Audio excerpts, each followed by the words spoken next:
Hi there, welcome to Stoked to be here. My name's Laura and I'm the back half of Stellar Tandem, a record-breaking attempt to cycle around the world in 2022. And as part of the lead up to our trip, I've been speaking to people from the worlds of cycling and endurance. And today I have an amazing guest. There's probably no person better to speak to about cycling around the world, because this man has done it not once, but twice. And is the holder of the solo bike record. So I'm delighted to welcome Mark Beaumont. Hi, Mark. Oh, it's good. It's good to be here. It's good to meet you off emails, Laura. Yeah, exactly. And yeah, thank you so much for your time, your help, and your support so far. It's been absolutely amazing, and it's just such a pleasure to have a chat with you. So just as kind of a brief summary to start with, because I probably know far too much about you already, having obviously done a lot of research for our record, but your first circumnavigation of the world in 2008, you did in 194 days, which was basically a more unsupported attempt. And then of course your supported attempt, which is the amazing 78 days, 14 hours and 40 minutes, was in 2017, in case anybody's been living under a cycling endurance rock for who's listening to this. But could you just kind of give us a kind of a brief summary of how you got into this and how the records came about? Sure. As you've said, Laura, I've cycled around the planet twice under Guinness World Record rules. And I'm sure you've mentioned on the podcast before what those are, but we can cover them for anyone that's new to the concept, because there's a big difference between cycling around the world and a circumnavigation. And, Ewan McGregor and Charlie Boorman, when they took their motorbikes around the world, that wasn't around the world, not circumnavigation. So there's very strict rules if you want to do it by the book and by the record. But actually my experience as an athlete couldn't have been more different, even though I was doing the same thing on paper. It was still 18,000 miles. I was still hitting antipodal points. I was still going in the same direction, start finishing the same. The experience was very different because the first time I was entirely on my own. And I would say that it was as much about what happened off the bike than what happened on the bike. Where's your next meal? Where are you going to sleep every night? And that wonderful sort of tapestry of cultures and peoples and places from riding your bike. The reason I started doing this when I was a kid, the fact that the bike can take you places and you're completely connected with the world around you. Fast forwards a bunch of years, and when I went around the world the second time, I was fully supported. It was not about the people I did not meet. I was completely blinkers on racing. All the cards were on the table. I no longer needed to care about, where my food was coming from or where I stopped. I just had one job, and that was to get a bike around the planet faster than anyone had done it before, and actually create this sort of leap in performance. We went around the world 37% faster than anyone had ever done it before. We took the record from 123 days down to 78. I say we, it's a solo record, but I work in a team.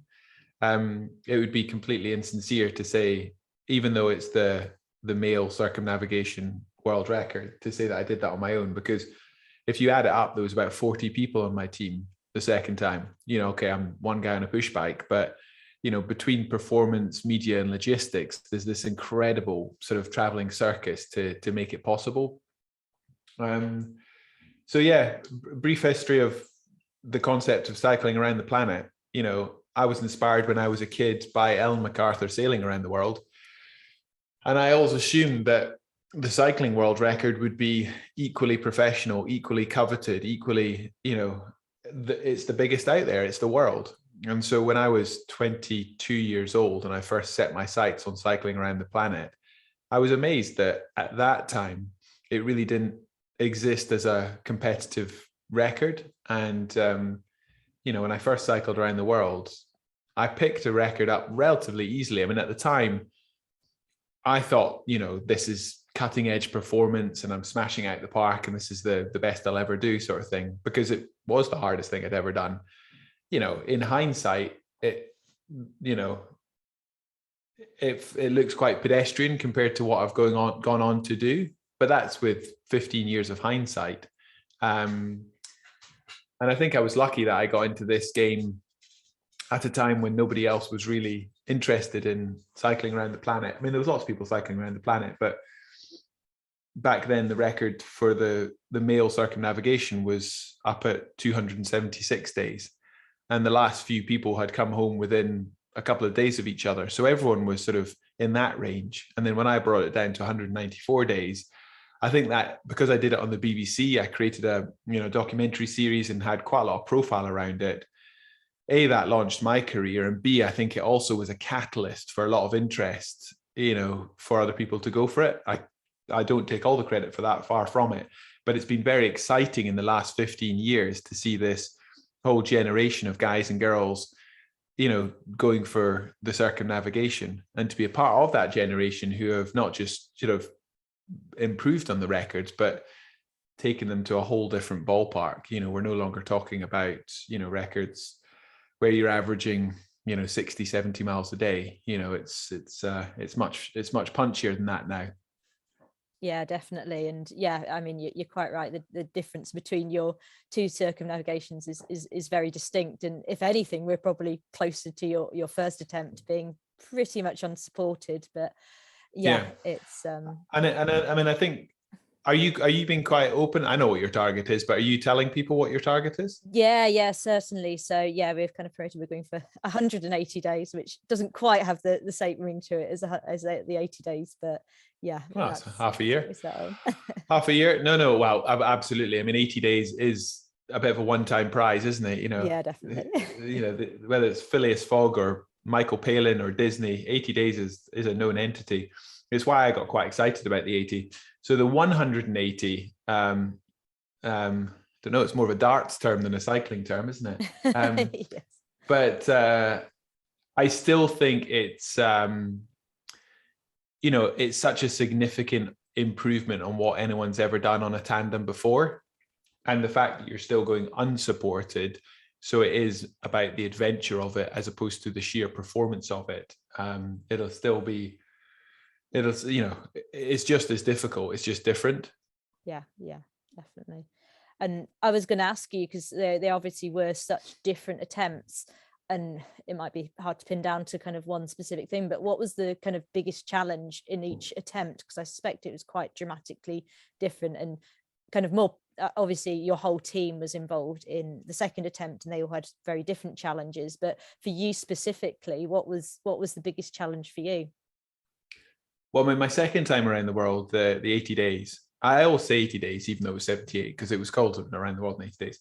I'm not sure that's that relevant for what you're trying to do. Yeah. Because it was, I was riding 16 hours a day. I was on the bike from 4 a.m. till, 9:30 at night. I was 5 hours a night sleep. It was unbelievably hard in terms of just the mental and physical toil, just the sheer attrition of that race. It's absolute Groundhog Day when you're averaging 240 miles a day every single day for 2.5 months. When you're going nigh on 1,000 miles every 4 days, you're crossing a time zone every, twice a week. I mean, it really is like, you see the world like a slideshow. It's insane to travel eastwards at that pace. But so the easy answer for the second time round is just the scale of suffering. I knew even before I set out that it was not going to be the most fun bike ride I'd ever done.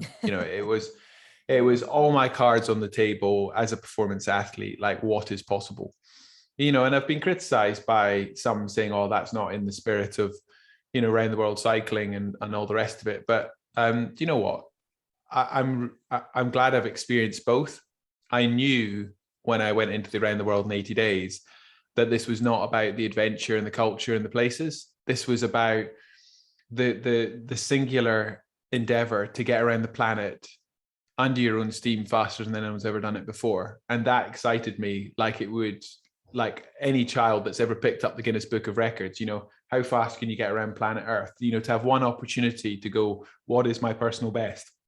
So I was always, all that criticism about, oh, but aren't you missing the whole point of riding through the Gobi Desert? And aren't you missing all the, I knew why I was doing that. And I knew the opportunity cost. I knew why, you know, and I made my choices. And it's such a privilege to have the time, the backing, and the opportunity to just go, what am I capable of? And, you know, I as hard as that was, you know, I never felt sorry for myself out there, because I always appreciated that, you know, I'd built up over 15 years the ability and the backing to be able to do something that hard. But let's not pretend like the first time around the world was a much better adventure in the true sense of the word. Yeah. And what was hard about it? I was very naive the first time I cycled around the world. Wonderfully naive. I think you're clearly a lot more grown up than I was. I mean, I just left university. I was a kid, and I think the best parts of the first trip around the world, it was called The Man Who Cycled the World on the BBC, and then the book that I wrote about it.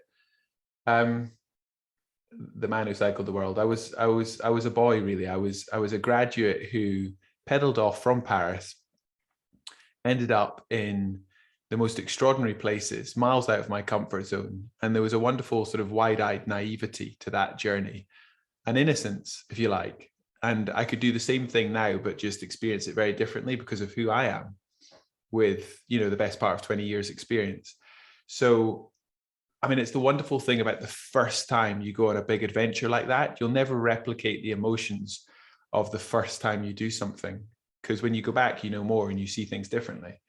So the hard stuff was also the interesting stuff, just the coping with pedaling outside of Europe and the familiar for the first time. You know, for me, heading through the likes of Turkey, Iran, Pakistan, navigating, you know, food, language, you know, climates that I was so unfamiliar with, being miles outside of my comfort zone, but having to adapt and carry on. And really sort of learning to that friendship of strangers. You know, the biggest thing that first time around the world is I left with a very sort of binary view on safe areas and dangerous areas. And, you know, and actually, if you stop reading the newspapers and you get to sort of the grassroots level, people are kind, people are good, people are welcoming. Yeah, there are cultural differences, but, you know, you start when on a bicycle, you learn to meet people very differently. And so the hardest thing the first time round was me sort of learning to cope, learning to get by, and learning to interact with the world in a useful way, as opposed to just having this sort of very sort of British Western view on, you know, on the world. Because when you're riding a bike around the planet, as I say, it's not really about the physical task. That's just the vehicle to get you around the planet. It's more about how you interact with the people you meet and how you get by and how you make it sustainable. So I'm not sure if that answers your question, but the hardest thing the first time around was just growing up and you sort of settling into that journey and breaking down the scale of that task, 18,000 miles in half a year, which is basically what you've got, into something that I could, you know, manageably get through. Yeah, and I think it's yeah, kind of what comes out of that for me is that any attempt, I think, you know, be it the same person doing it twice, or be it anybody's record is quite different. Everybody has to go about it in a slightly different way, I'd say. Yeah. And yeah, obviously there's a bit of a time scale between your two attempts, and yeah, kind of unfortunately the world's changed quite a lot since then as well, with obviously COVID. But kind of aside from that, what do you think has kind of changed for these sort of circumnavigation journeys between your two attempts and kind of the present day? I mean, for example, we've been using quite a lot of like satellite mapping, looking at heat maps, kind of looking on the online platforms for route planning. I mean, is that been a big development, or have there been any other kind of big developments that would kind of change how you do things now, maybe? Well, I mean, maybe in the planning, as you say, I mean, we've got far better satellite imagery and we've got far better data on, the details of, road quality, even, weather mapping, that sort of stuff. But we utilized that pretty well on the second time around the world, the 80 days, because performance was so critical. The first time around the world was a lot more rudimentary. It was, riding roughly 100 miles a day, and I had a rough route.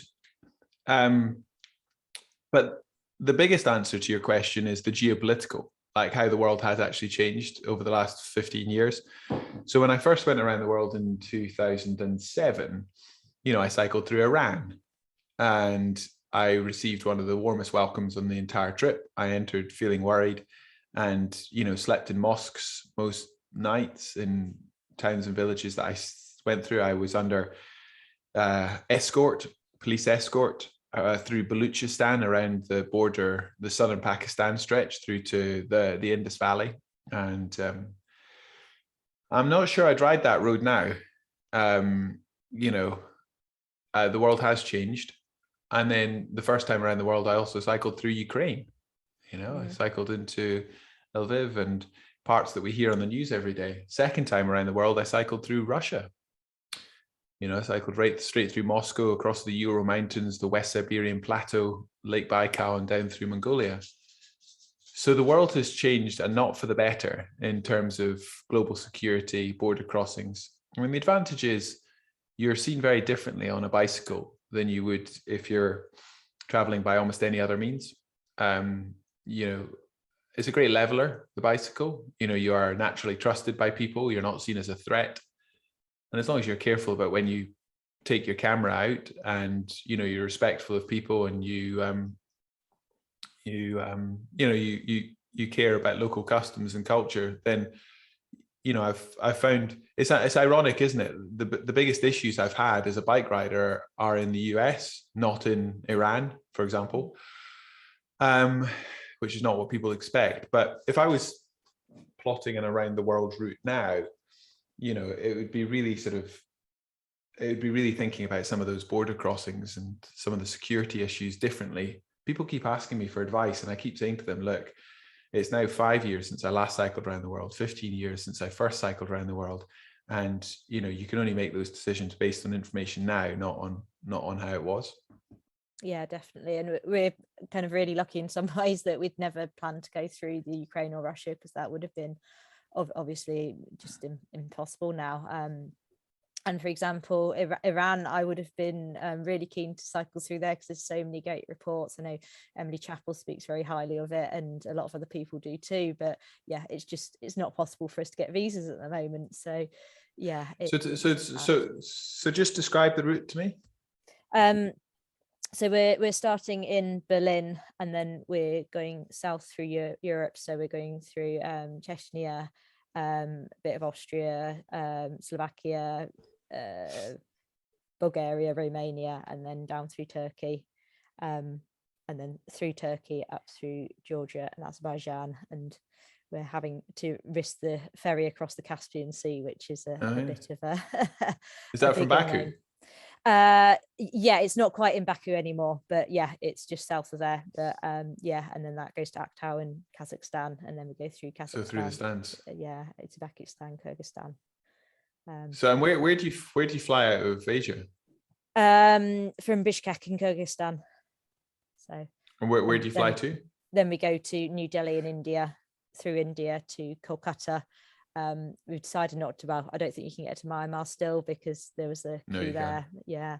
So we're having to skip over that to Bangkok, down through Southeast Asia, and then I must admit we've nabbed your routes through Australia, New Zealand. No, that's fine. I mean, the Bangkok Singapore stretch is pretty straightforward, and it's quite a revelation when you land there. I mean, it's interesting because you hear gap year students going to Bangkok for this sort of otherworldly, Thailand for this otherworldly experience, and then having cycled through Asia, whichever route you took, you arrive there and everything feels wonderfully familiar. So it's interesting that context. I thought I'd get to Thailand and it would feel otherworldly, and suddenly there was a 7-Eleven on every corner, amazing roads, everything that you recognized, and I'm like, oh, I'm back in the Western world. Clearly it's not, but it's interesting, that sense of context. So I also flew out of Calcutta the first time and thought I'd get to Bangkok and be in this sort of absolute wilderness. And it was like, oh, very familiar, very easy, very straightforward. And apart from the rains, the monsoon rains and the issues that gave me in terms of saddle sores.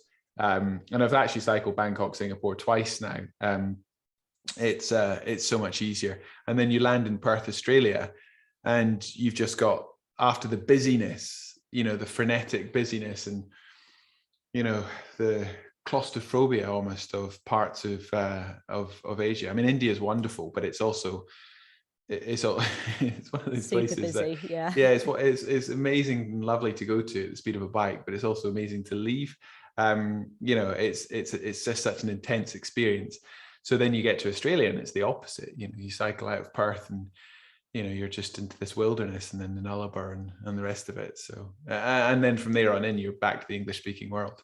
yeah. But that's interesting, because there's really only 3 routes through Asia. The northern tier, the central tier, and the southern tier. And I've done the north and the south. So the first time, that Turkey, Iran, Pakistan, India. And then the second time I took the northern tier through, Ukraine, Russia, Mongolia, and then China. And that's interesting, because you're doing the route that I've not done, which is through the middle. And then taking that flight. How much of a west-east jump are you doing when you fly into New Delhi? I can't remember like the mileage technically. It's not massive, but there is a little bit in it. So we have got a bit of a, yeah. Yeah, that's fair enough. Because it's not within the Guinness Book of Records rules, but one of the issues over the years has been like, you've got to do 18,000 miles. You're not allowed to go back on yourself. But people, for a period, were starting to take quite imaginative routes to find fast roads. So you had people getting to North America and doing big north-south loops and, doing as little as they possibly could through the Middle East and Asia, because, it's clearly slower. And I always felt quite strongly that, you should be able to put a school map on the wall, and it should look like a circumnavigation, respecting the fact that on a bicycle you have to fly, you have to get across the water. It should still, look like a credible route. It should look as far as you can that you've made an effort to join your route up. And so, I like the fact that you've gone as far east as you can, drop down through India, drop down, you're then sort of tailing off down through Southeast Asia and then across Australia, up New Zealand. What do you do in North America? We're going through Canada and North America. So yeah, okay. So where do you start out? Vancouver to Halifax. Okay, so that's very similar. So I did Anchorage to Halifax. So you'll end up doing that sort of North Saskatchewan, North Dakota, the prairie section.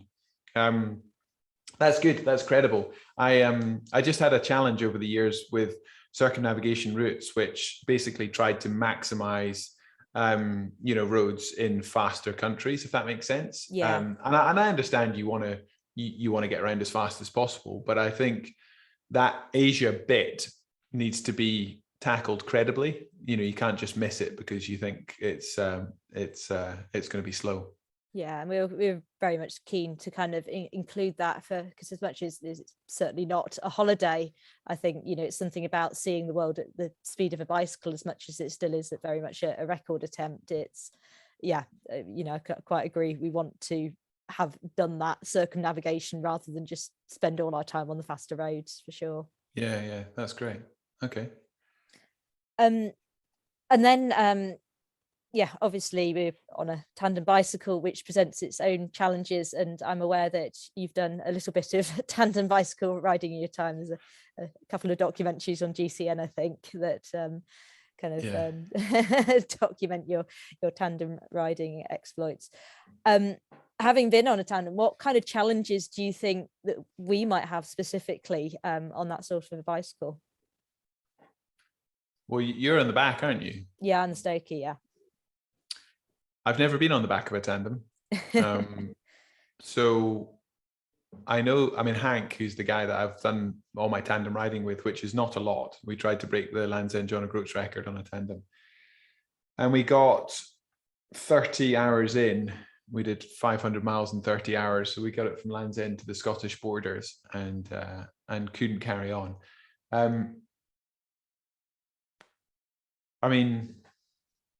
you know all the basic issues around, unless you really are practiced and in tune with your pair, then the ability to get out the saddle is much to spin at a reasonable cadence. It's quite easy to end up pushing a slower cadence, a higher gear, you know, therefore, if you are pushing it too hard, you know, you've got a higher risk of injury. And the ability to, you know, especially because it is naturally slower going on the uphills as well, actually having the practice to, I always think in these big rides, if you're going to injure, you're probably going to injure in the first week, 10 days, you know, repetitive strain injuries, that sort of thing. So I think just being super careful, not pushing yourself too hard, settling into the ride, letting the body adapt, build the conditioning, because on a tandem in particular, you know, it can get pretty uncomfortable unless you're really in tune with each other. Clearly, you're not trying to go non-stop for 840 miles the way we were, but no.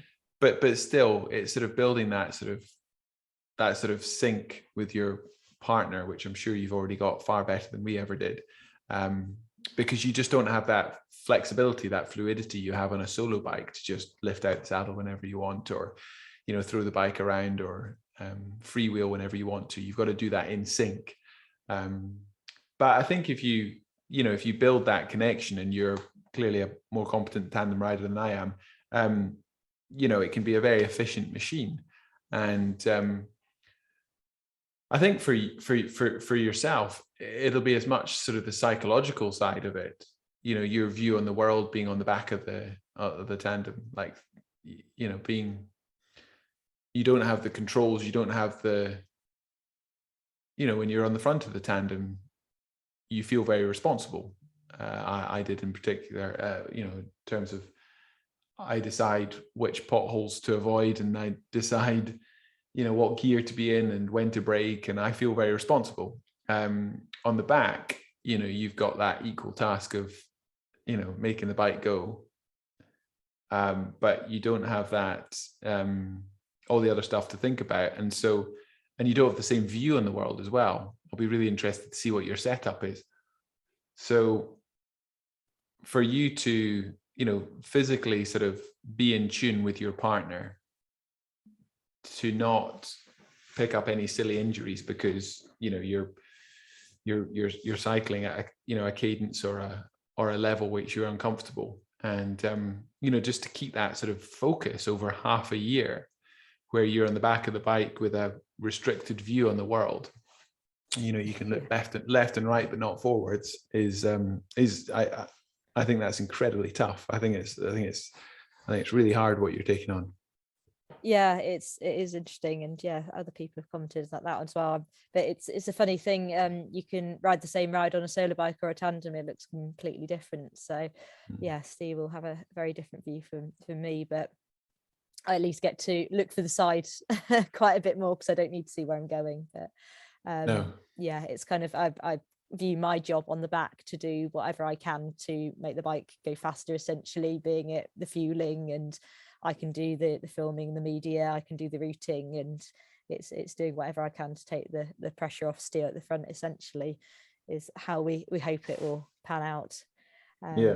No, you've got to have a huge amount of trust. It's an amazing task. But having your setup dialed, you know, having that sort of intuition about, you know, how each other are doing, because, you know, when you're riding solo with people, when you're up, they might be down. When you're, you know, the psychological roller coaster on endurance bike riding is never the same for yourself and those around you. So being able to support each other whilst having a very different perspective on the ride is going to be key.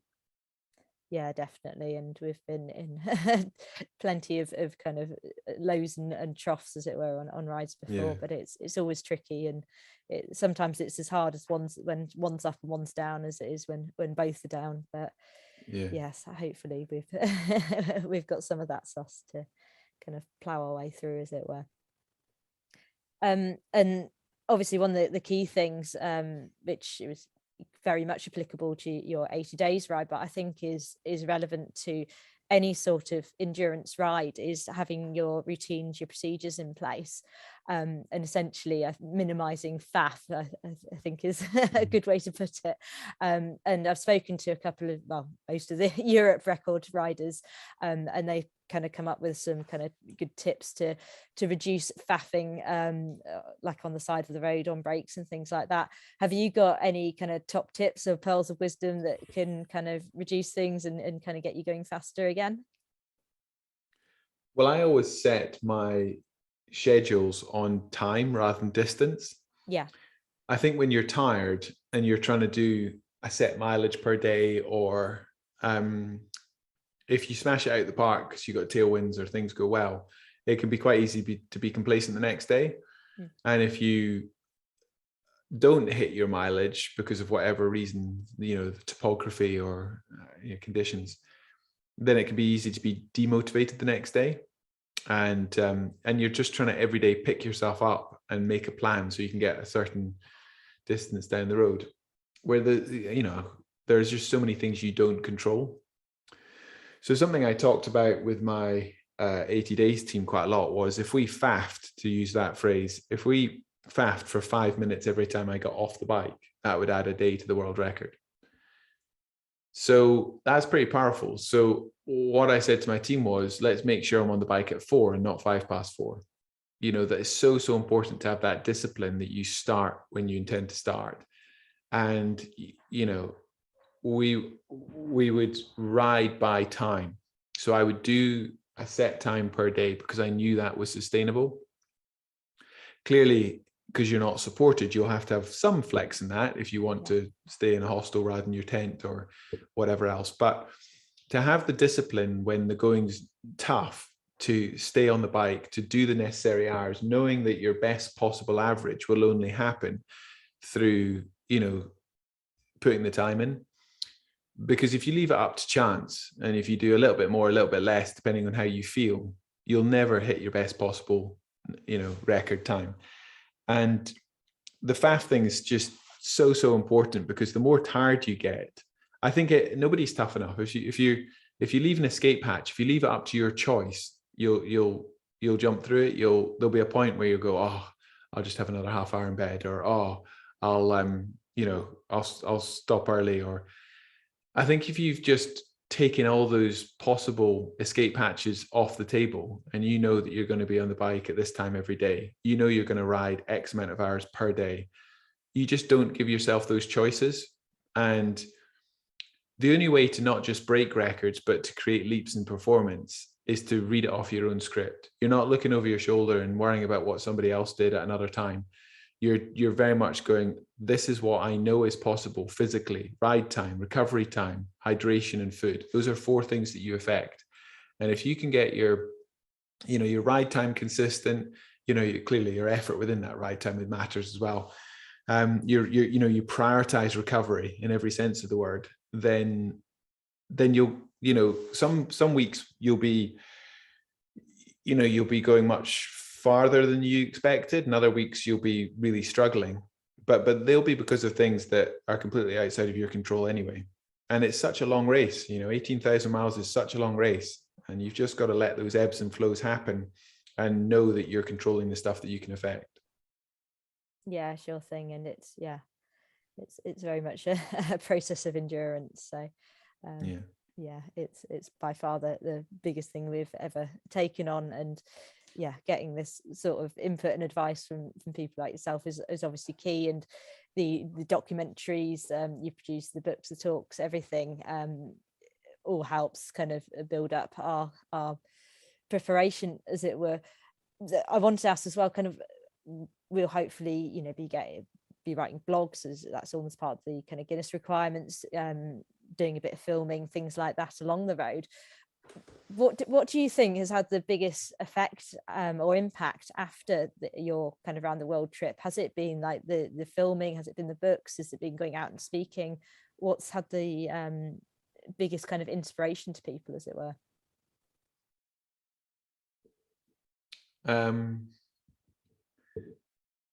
It's interesting because the television, in terms of my first round the world, was a BBC documentary, and then the first 6 years of my career were making BBC docs. I I then went 13,000 miles down the length of the Americas, and then I went through the high Arctic, and then I went around the entire Commonwealth. So those were all BBC projects.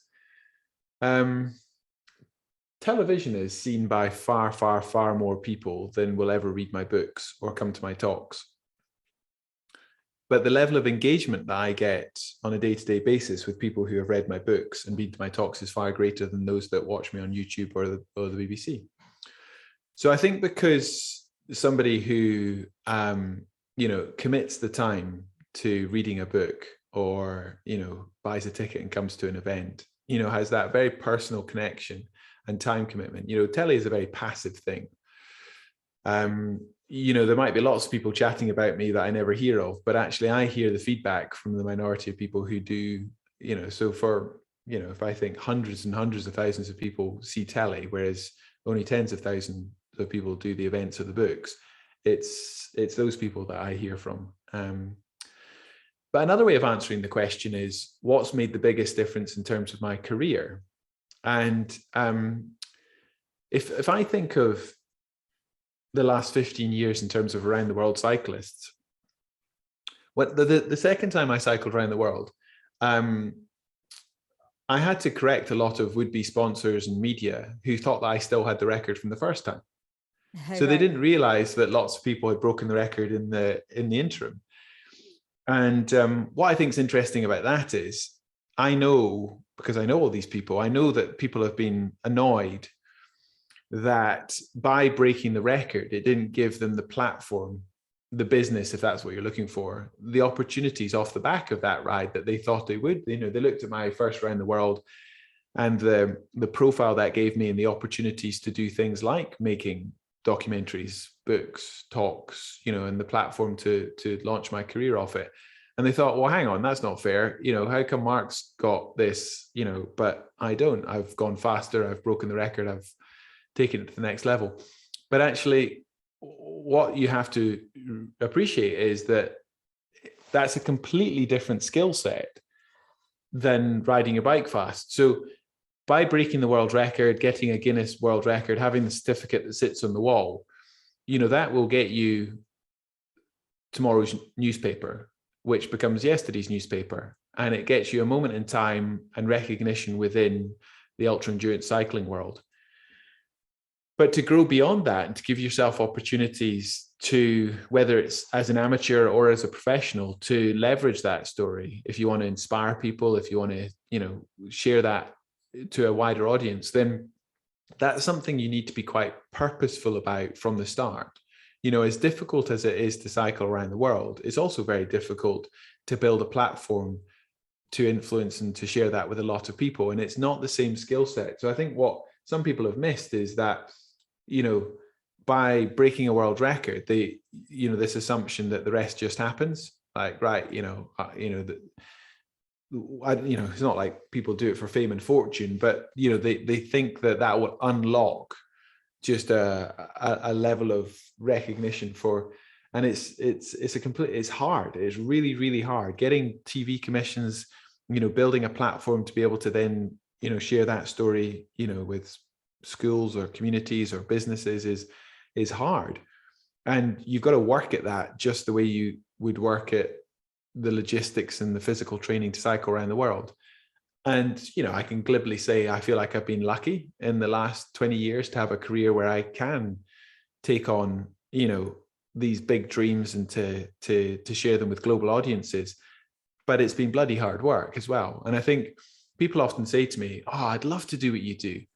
And I often say to people, I think you like the idea of what I do because you get to see the TV programs. I enjoy what I do, and that's not a poor me comment, but people don't see, the schedule that I keep to be able to do these things. And I mean, again, you're doing an amazing job with this podcast series to bring people into your world and tell people what it's like to take on a project like this.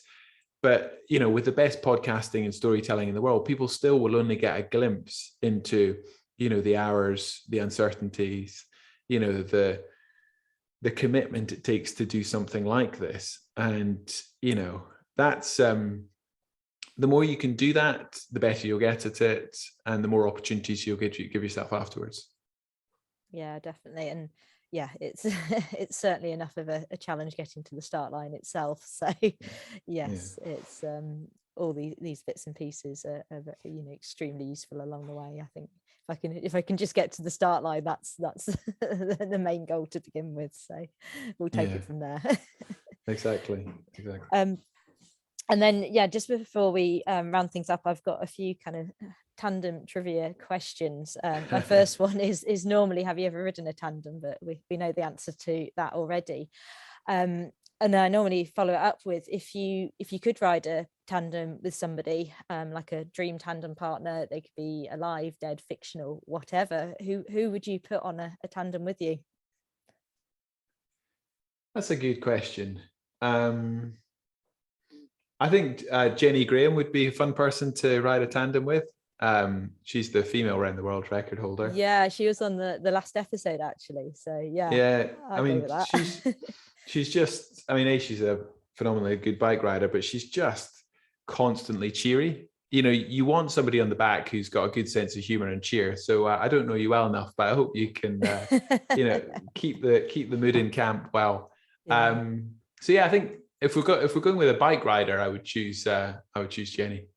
Yeah, she's always got a kind of cheeky grin on her face, isn't she? So I think she would be an amazing tandem partner.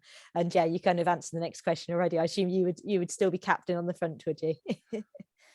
Yeah, I mean, you can mix it up, but I'm 6'3" and 90 kilos, so it might be a weird tandem if I sat on the back. Yeah, I don't think there's many of those dimensions out there, to be fair. Yeah, it's probably my control freakery as well probably wouldn't allow me to go on the back, but maybe it would be good for me. Maybe it would be good for me if I sat on the back. It's an interesting experience. As a previous solo rider, my first time on a tandem was absolutely terrifying. Yeah, I can imagine. You have no control and you can't see where you're going. Well, I remember, going for the Land's End John O'Groats record, getting to the A30 through Cornwall and Devon, and on those massive rollers hitting 93 kilometers an hour. So what's that? 60, 50, 55, 56 miles an hour on the descents. And, I'm out on the time trial bars at the front, and Hank on the back is gone into like a ski jumper's position.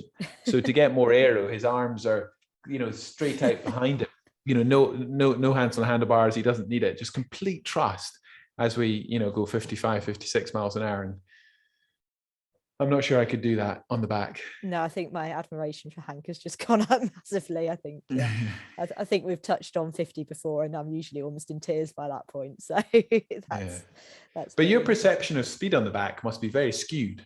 It must be very strange because I don't know, does it feel fast when you're going fast? Yeah, I'd say it does. It's hard to say if it feels much different or not, but I think because Steve is a more proficient descender than I am, but descending faster with him on the tandem helped me descend faster on a solo bike. I think I got more of a feel for how it felt to kind of going to go at those speeds. So, well, I mean, tandems are so stable. I mean, like you can take them to 50 mile per hour plus, where you start to get sort of speed wobbles on a road bike, and they're clearly quite long wheelbase and they're quite heavy, so they do descend well. But it's just, I'm sure you've got pretty big disc hydraulic brakes on that thing.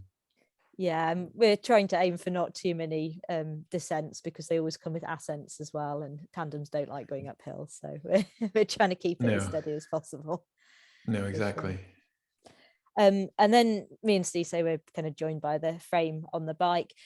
Is there anything you're kind of joined by the frame for riding? Are there any like creature comforts, bits of kit? Is there any type of food that you have as a treat, anything like that you kind of particularly comes along with you? And I know obviously you're riding quite minimal a lot of the time, but yeah, I don't have many luxuries on me. A good spot tracker or a GPS tracker, so people can follow you, and also so you can hit the mayday if anything does go horribly wrong. That's quite good. That's also important for your Guinness World Record verification. Yeah, sure. Having GPS data which is not which goes through the satellites and is completely tamper proof is key. I'll often, if I'm doing very early rides or very late rides in the day, when the roads are quieter, I'll often put one earbud in, on the quiet side of the road.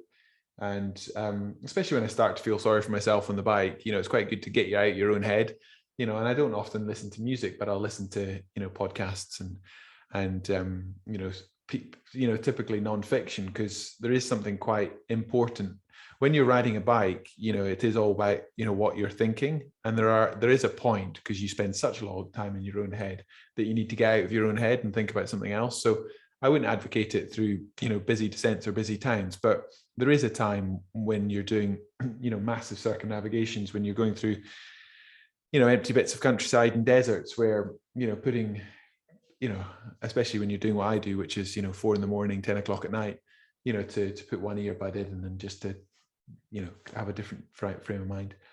I think I probably listened to a couple of hundred desert island discs when I was cycling around the world. And there's something about listening to other people's stories that gives a bit of context to your own. Caffeinated chewing gum. Yeah, we've tried that. That's good. Yeah, that's quite useful. If you start to, and like little things that you can do to wake yourself up on the bike when you start to feel sleepy. So don't always rely on caffeine. Yeah. I often brush my teeth while I'm on the bike. There's something about, having that sort of hit of sort of, mint and sort of fresh, some freshness in the mouth that suddenly wakes you up, gives you a different mindset. So yeah, daft little things. Yeah, no, it's all the little things like that make a difference. We've tried like Airways chewing gum before, like the really menthol one, just to yeah sharpen you up a bit. But there's lots of little tips and tricks, aren't there? And then finally, last but not least question: why should we ride around the world together on a tandem and break the world record? Well, I think anyone that's inspired to get into the Guinness Book of Records, I applaud that sort of almost childlike wonder of, wanting to do something. It's so simple. It's the world. How fast can you get around the world? And Guinness Book of Records, it comes out every Christmas, and it's ultimately for, my daughters are 8 and 5, and they absolutely love the Guinness Book of Records, but trying to do something faster than anyone's ever done that lived on planet Earth. And at the same time, to have that wonderful, view on the world, that wonderful experience where you, under the power of a bike, get to see the planet. I mean, it's there's nothing else like it, not even sailing around the world, because then, it's that interaction with the cultures and the places. So I think that sort of coming together of the physical pursuit, the want to do something, fast and figure out what you're capable of, whilst having that unparalleled view on, this ever-changing geography and people is unique. I mean, clearly I'm insanely biased. I've done it twice because it's just such an addictive thing to pedal around the planet. But it's so simple, beyond the complexity of how much you need to think about and know to get around the planet. It's just such a wonderfully simple concept. So, I applaud anyone that takes that on. Well, that's amazing to hear, and I'm really, really grateful for your time, your advice, and all the inspiration as well. Because without your rides, I think the world would be a very different place. So, thank you so much for coming on today. It's been an absolute pleasure, Mark. Well, I hope it's helped, and I hope anyone that listens to this enjoyed it.